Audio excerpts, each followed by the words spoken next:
The pregnancy test trembled in Olivia Mitchell's hands, two pink lines staring back at her like a life sentence. 3 months ago, she'd shared one reckless night with Ethan Parker, a single father who worked under her at Reynolds Architecture. Now, as the firm's notoriously demanding CEO, she had to tell him the truth before rumors spread through the office. But how could she admit that beneath her icy exterior, she'd been falling for him since the day he was hired? If you're enjoying this emotional journey already, please hit that like button and subscribe to catch all our stories that explore the complicated, messy, beautiful reality of unexpected love and second chances. Olivia Mitchell stood at the floor-to-ceiling windows of her corner office, watching Seattle's skyline disappear behind sheets of autumn rain. At 36, she had everything she'd ever worked for. She was the youngest CEO in Reynolds Architecture's 70-year history, with a reputation for brilliance that was matched only by her ruthlessness. The industry nicknamed her the Ice Queen, and she'd worn the title like armor. Until 3 months ago, the memory of that night still burned through her defenses. The annual company retreat at Lake Chelan. Too much wine. A chance encounter with Ethan on the dock after everyone else had gone to bed. The surprising vulnerability in his eyes when he talked about raising his daughter alone after his wife's death. The way the moonlight had softened his features, making him look younger than his 34 years one night.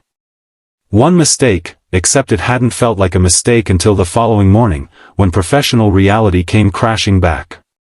She'd slipped from his cabin before dawn, and they'd maintained a careful, professional distance ever since.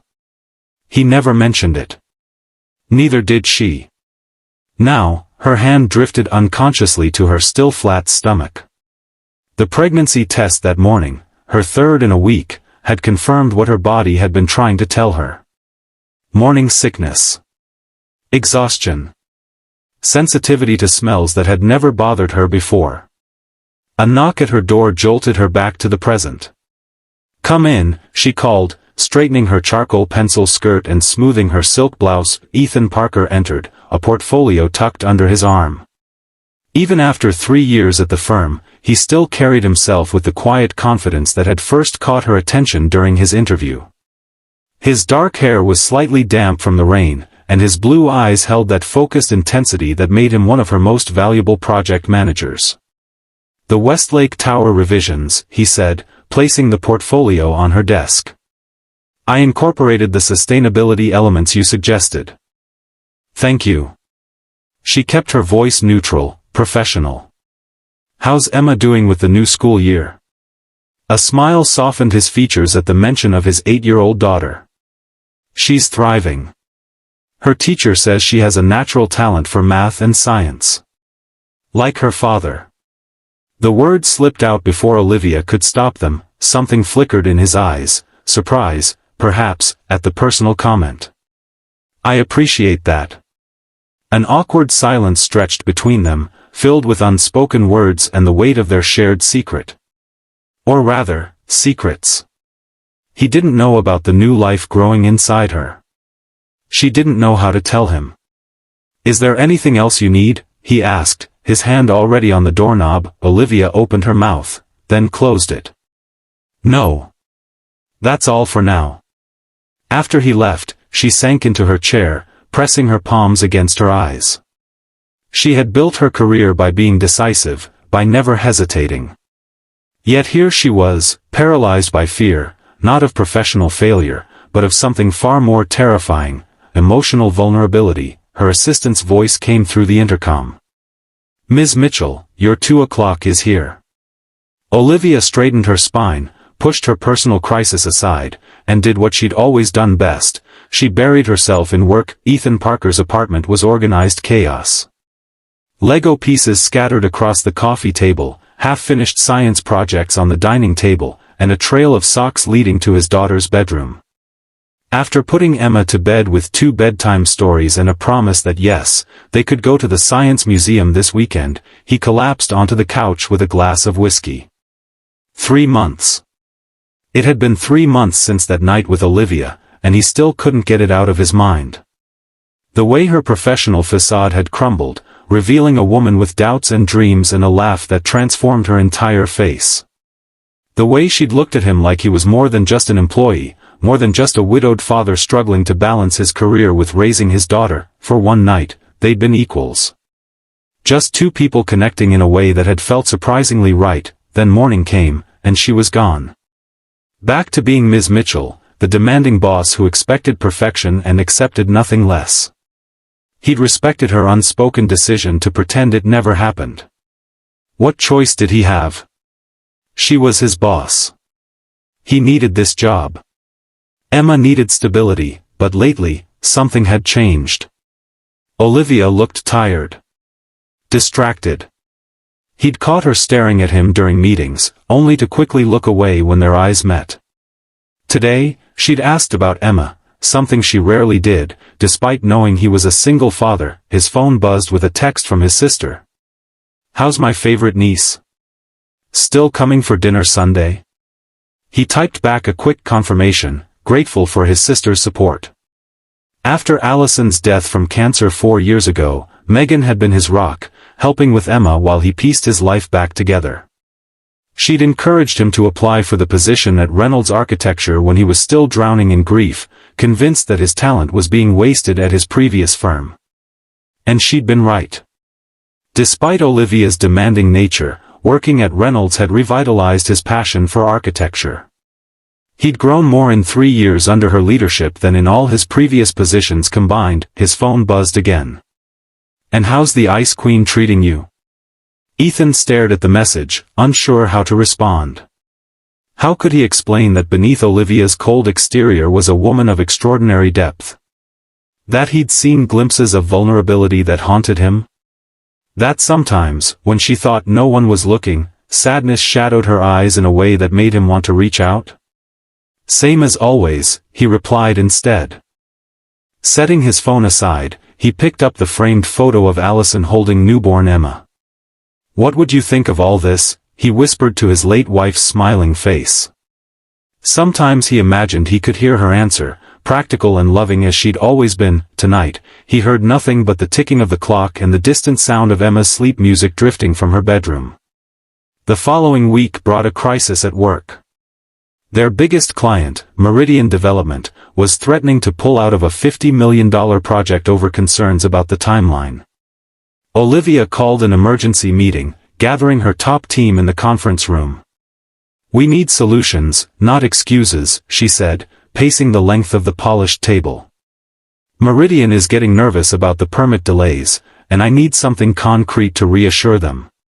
Her team watched her warily. They'd seen her like this before, focused, demanding, relentless in her pursuit of excellence. But today there was something different in her intensity. A brittleness that hadn't been there before. "What if we phase the project differently?" Ethan suggested, spreading out the blueprints. "We could begin construction on the north section while the permits for the south are still processing. It would show progress without compromising the design integrity." Olivia stopped pacing and studied his proposal. "That could work, but we'd need to reconfigure the foundation plans." "I can have revised plans by tomorrow morning," he said. Their eyes met across the table, and for a moment, the room seemed to fade away.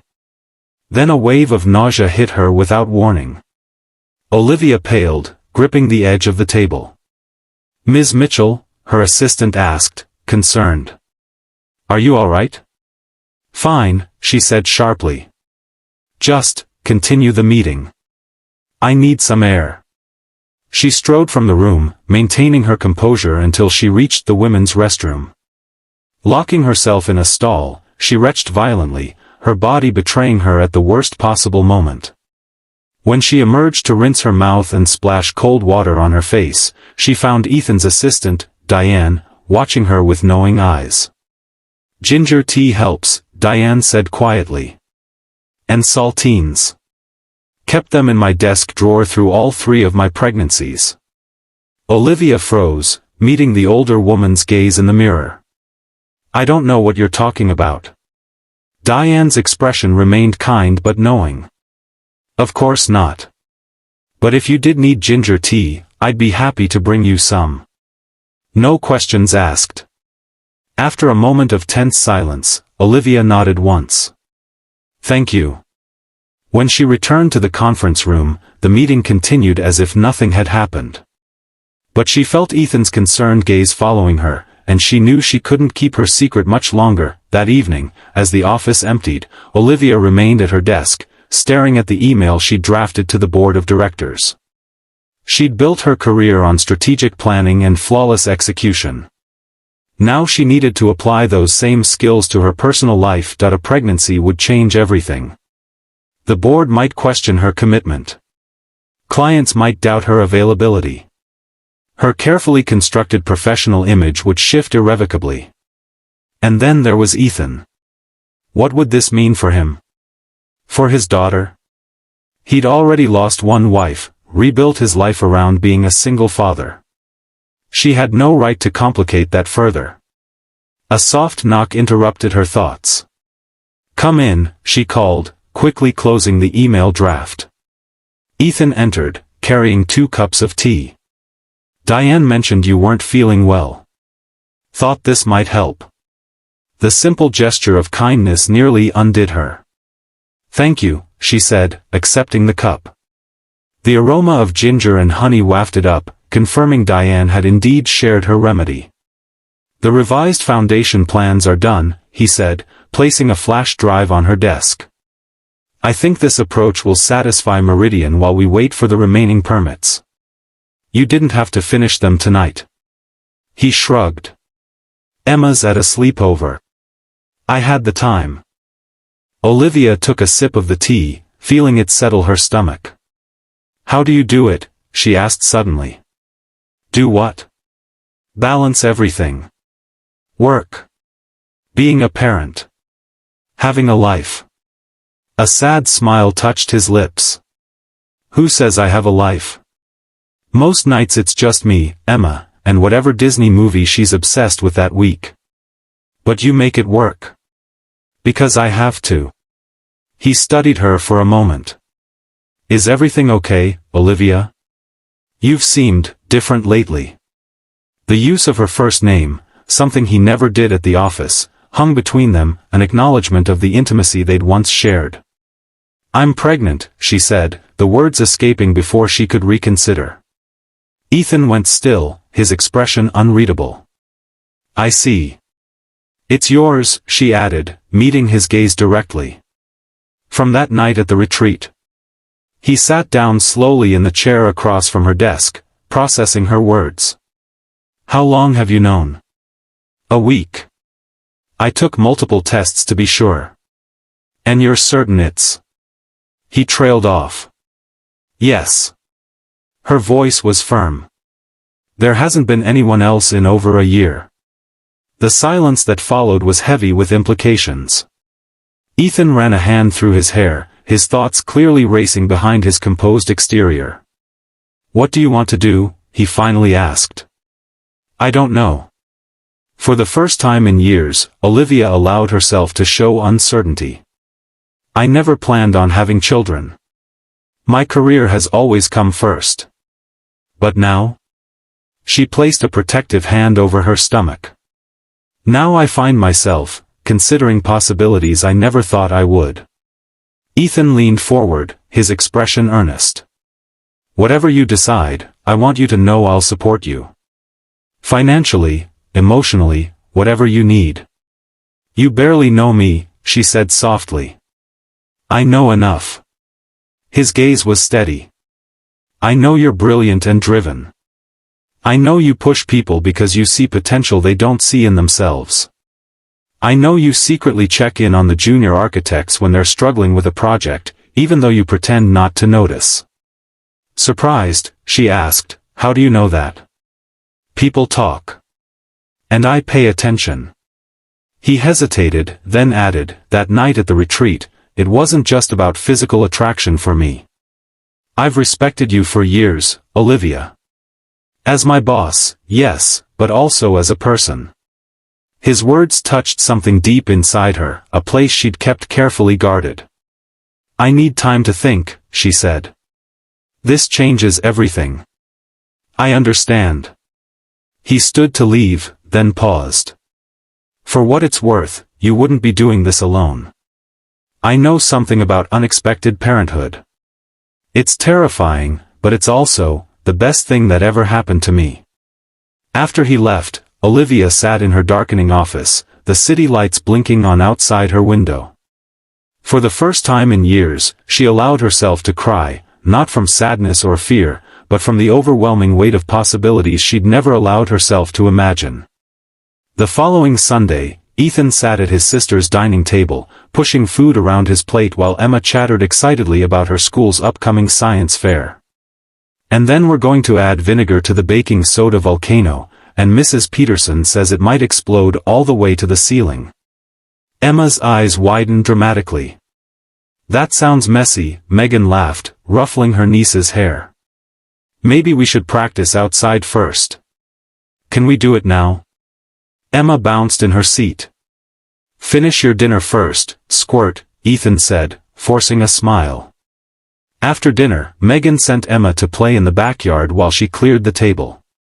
Okay, spill it, she said, turning to her brother.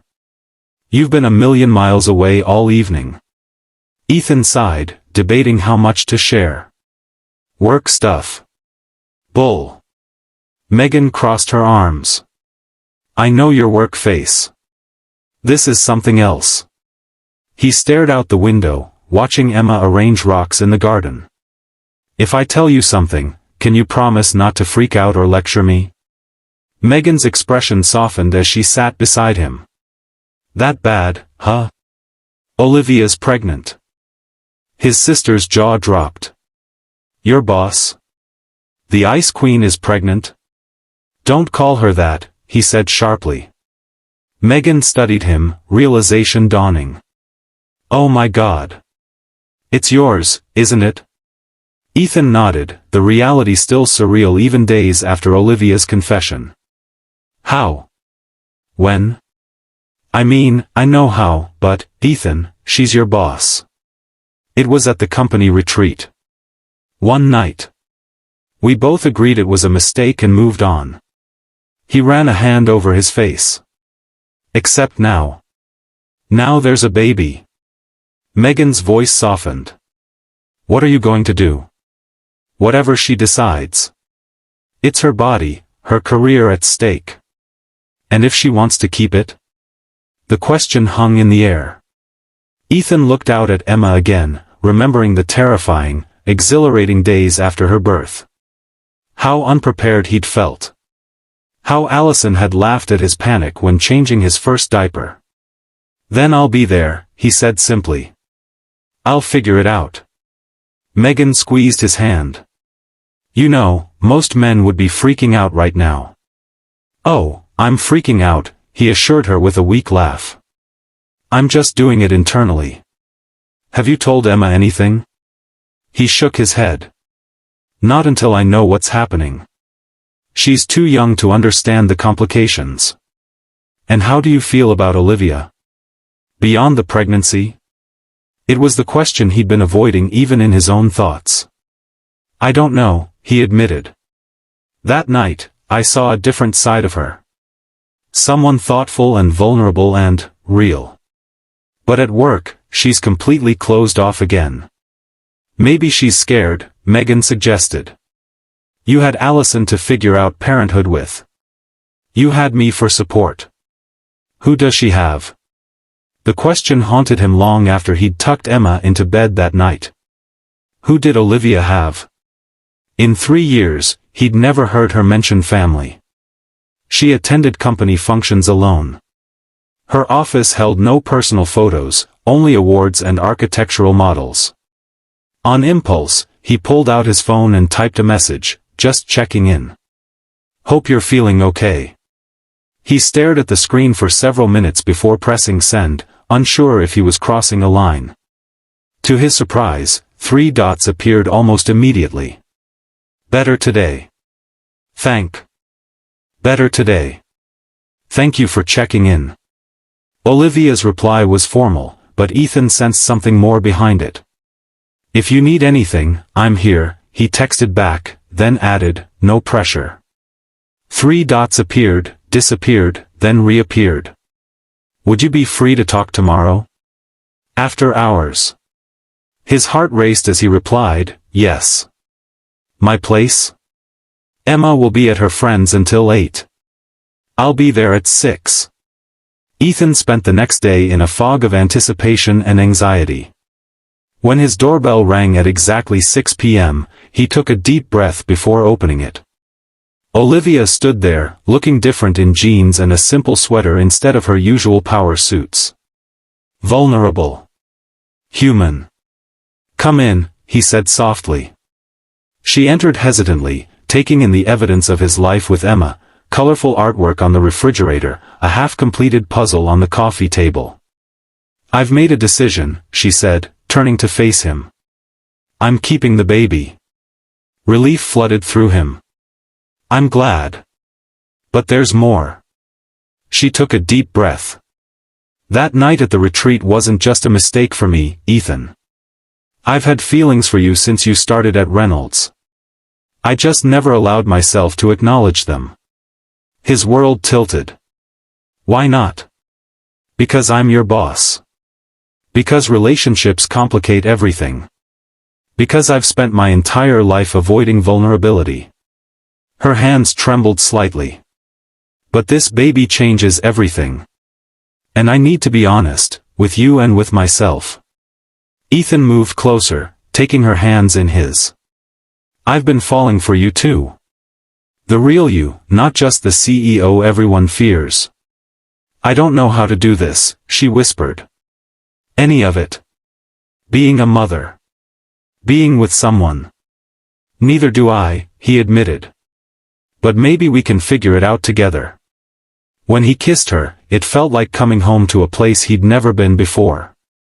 6 months later, Olivia sat in a board meeting, her growing belly now impossible to hide. The company had been surprisingly supportive after the initial shock, especially when she and Ethan had presented a clear plan for managing their professional relationship. "And that concludes our quarterly projections," she finished, closing her laptop. As the board members filed out, Diane slipped her a note. Emma's school called. She won first prize in the science fair. Olivia smiled, her hand resting on her stomach where their son kicked energetically. She'd never imagined this life, sharing parenting duties with Ethan, helping Emma with homework, preparing for their baby's arrival. It wasn't perfect. There were still whispers about their relationship, questions about her commitment. But for the first time in her life, Olivia had found something more valuable than professional success, a family built on truth, second chances, and unexpected love. When Ethan met her outside with Emma bouncing excitedly beside him, holding her blue ribbon, Olivia knew she'd made the right choice. The Ice Queen had melted, and in her place stood a woman who had finally found the courage to embrace the messy, beautiful complexity of life. If you enjoyed this emotional journey of unexpected love and second chances, please hit that like button and subscribe to our channel for more stories that explore the complicated reality of modern relationships. Don't forget to share your thoughts in the comments below.